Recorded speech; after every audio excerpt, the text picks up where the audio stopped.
Hey guys, this is P.M.R.Bonez88, and summer is almost over and everyone's going back to school or getting ready to go back to school, or some of them are going back to college as well, which I'll be going back to school myself, but it don't matter. I'll be still continuing working on my movie reviews, so this will be the summer finale movies in theaters review.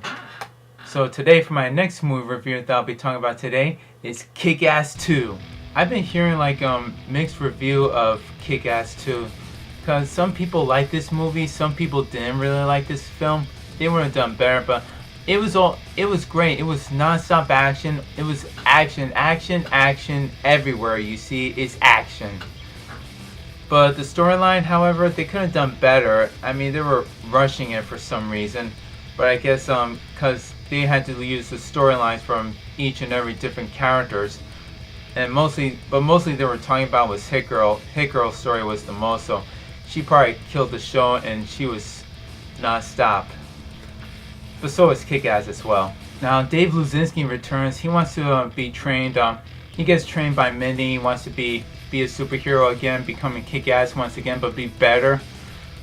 But Mindy has her own problem. Apparently, wants to stick to the balance between having a normal life and a superhero life. But her normal life was just being Hit Girl and being a superhero, but she tries to fit in high school and nothing works with her, and she has a very hard time fitting in. She has her own problems, and so frankly they were concentrating on much more on Hit Girl than more on Kick-Ass. So this is kind of a vice versa, because in the first movie, Kick-Ass, they were concentrating on much more on Kick-Ass, of his origin, of how he become a hero, or becoming a hero, and his storyline about his life.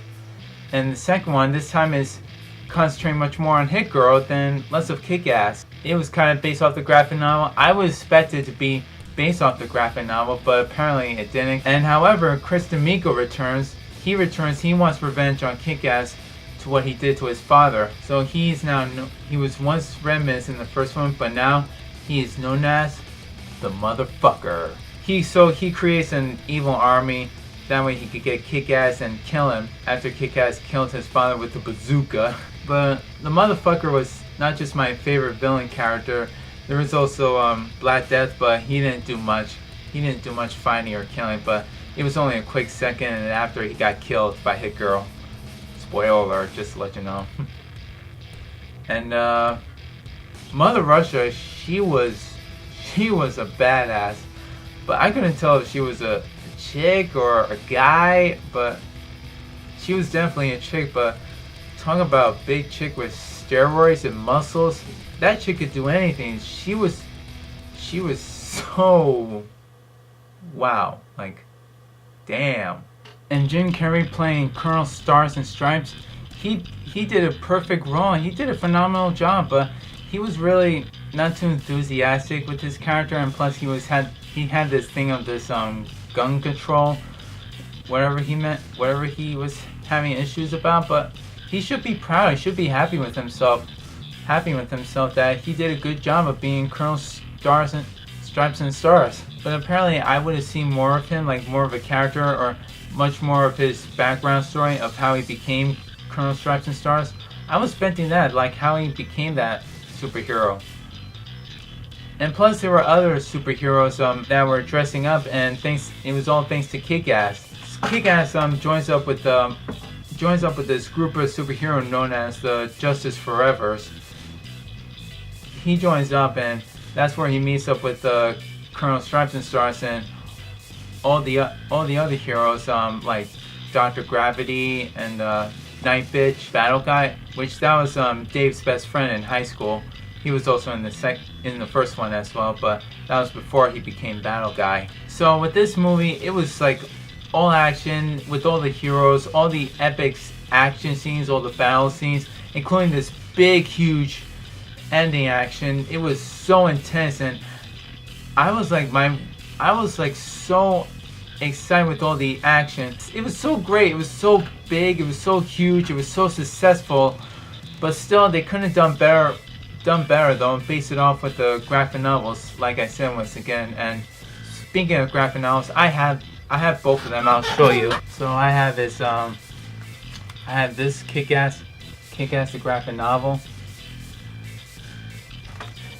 I finished that one. It was so awesome compared to the movie and the graphic novel. But I don't know, the first movie was good, but this graphic novel was extremely intense and much gory, much more violent than the first one. I only wish they would have made an unrated version of it, but since they didn't.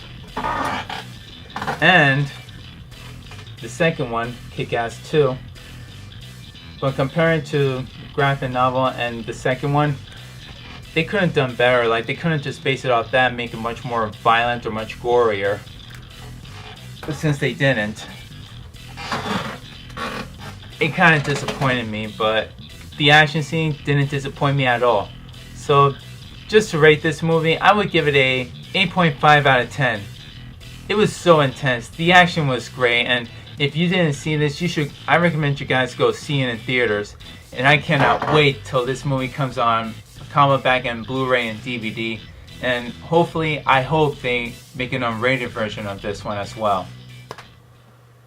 So by next week or the following week, I'll be going back to the superhero movie reviews that I'll be talking about, and which is the Toxic Avenger.